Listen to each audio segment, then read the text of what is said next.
Top 5 conspiracy theories that people still argue about today. Number 5. Moon landing. Some believe that the Apollo moon landings in the late 1960s and early 1970s were faked by NASA and the I'm gonna go ahead and stop this right now. I definitely don't believe that we landed on the moon.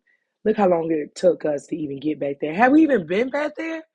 Now I gotta do some more research. Like, US government, arguing that the footage and photographs were staged on Earth. Number 4. Area 51 and extraterrestrial technology. Conspiracy theorists claim that the US government maintains a secretive facility at Area 51 in Nevada, where they reverse engineer extraterrestrial technology and hide evidence of UFOs. Number 3. D.B. Cooper. In 1971, a man using the alias D.B. Cooper hijacked a commercial airplane, extorted a ransom, and then parachuted out of the plane over the rugged wilderness of the Pacific Northwest, disappearing without a trace. Number 2. Chemtrails. Some believe that the visible streaks left behind by airplanes in the sky are actually chemicals being sprayed for various nefarious purposes, such as population control or weather manipulation. And next time y'all outside and y'all see that, it's no way a regular plane is leaving that. They're literally, I don't care. I don't care what nobody's saying. Like, they're literally dropping these chemicals on us, and you wonder why we keep blaming the chicken, the hormones, and stuff like that, which that's a whole different video, too. But they're killing us off. Like, the air is not good. Like, Number 1. Flat Earth. This theory proposes that the Earth is flat rather than spherical, and that evidence supporting a round Earth, such as photos from space, is part of a massive cover-up by governments and organizations. believe it. I don't care. We all been lied to about the truth behind the times of 3 a.m. to 5 a.m. And I'm about to tell you exactly what the fuck be going on at that time. Let's get into it. Basically, during this time, the veil between our realm and the other higher realms of existence is thinnest at this point, right? Everybody's been told that.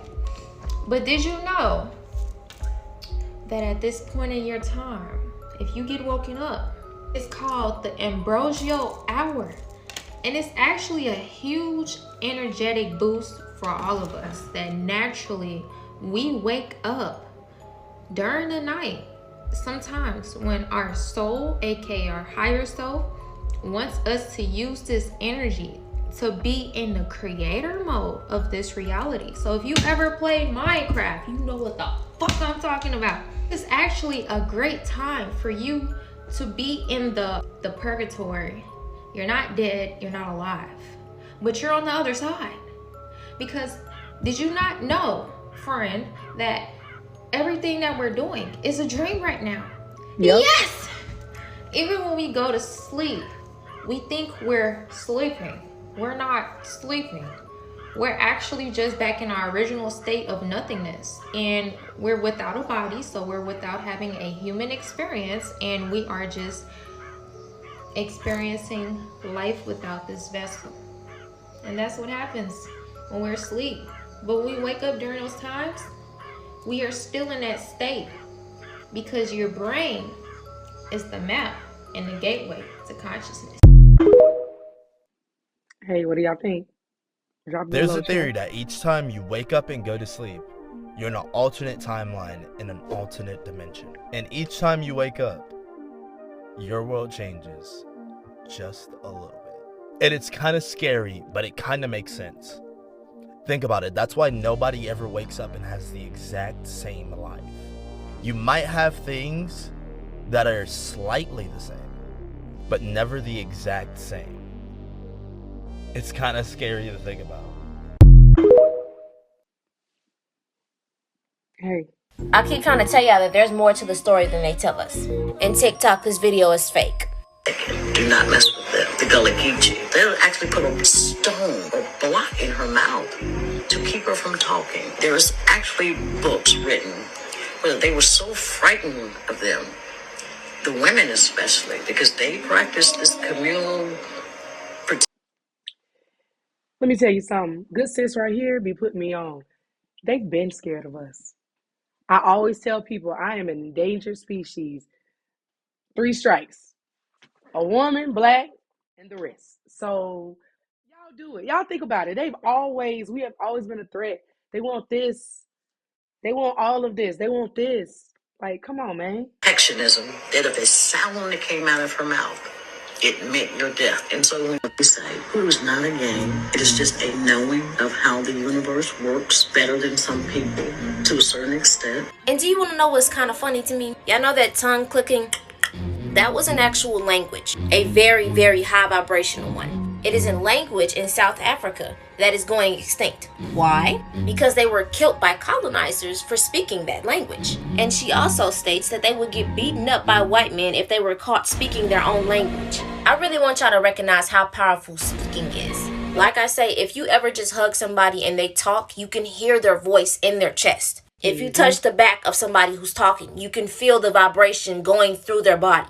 Your body is listening to you. Do you know how powerful we had to be for them to be able to want to be on the verge of killing us, putting rocks inside of our mouths so we couldn't speak? Y'all gotta recognize that creating vibration within your mouth is very powerful. The English language that we speak doesn't even create any type of vibration.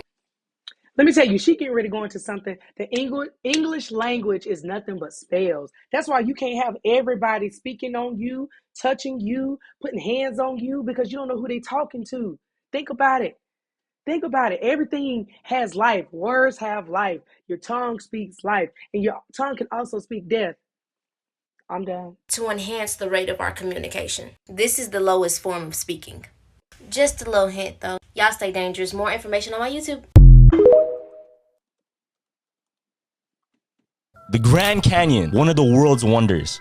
There's a theory that the Grand Canyon holds something that none of us knew was there. So back in the 1850s, right? The Grand Canyon was used to mine gold. Okay. Did you know that? Now, the Grand Canyon, when people started mining it, the gold index crashed because they found so much gold there. Okay. Now, what happened was the government and the military, they closed it off and they made it a sanctuary so that nobody can just go there and then take whatever they want. But there was this one guy, his name was Seth Tanner, and he was an explorer. He explored this one cave in the Grand Canyon, and he claims what he saw was ancient Egyptian hieroglyphics in one of the caves. Oh, what did it say? Now, the theory is that the Grand Canyon, it actually holds the lost city of El Dorado. What? Like, you know, the lost gold city of El Dorado. Yeah, the whole city. The whole city. So if you think about it, it's never found. That ancient tale that all of the natives talk about, the lost city, the gold city, is never found. Now, I'm going to have to do a series on the Grand Canyon, especially before, you know, TikTok is gone. I'm going to see what I can find some really good videos because he is not lying. And like, I've always wanted to visit it. That's like what they call one of the 7 wonders of the world. But that right there, I wouldn't put past. The theory is that it's literally in the Grand Canyon, deep in these caves.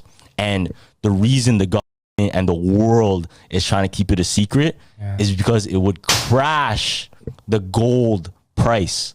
Like, gold would be useless if they find that much gold.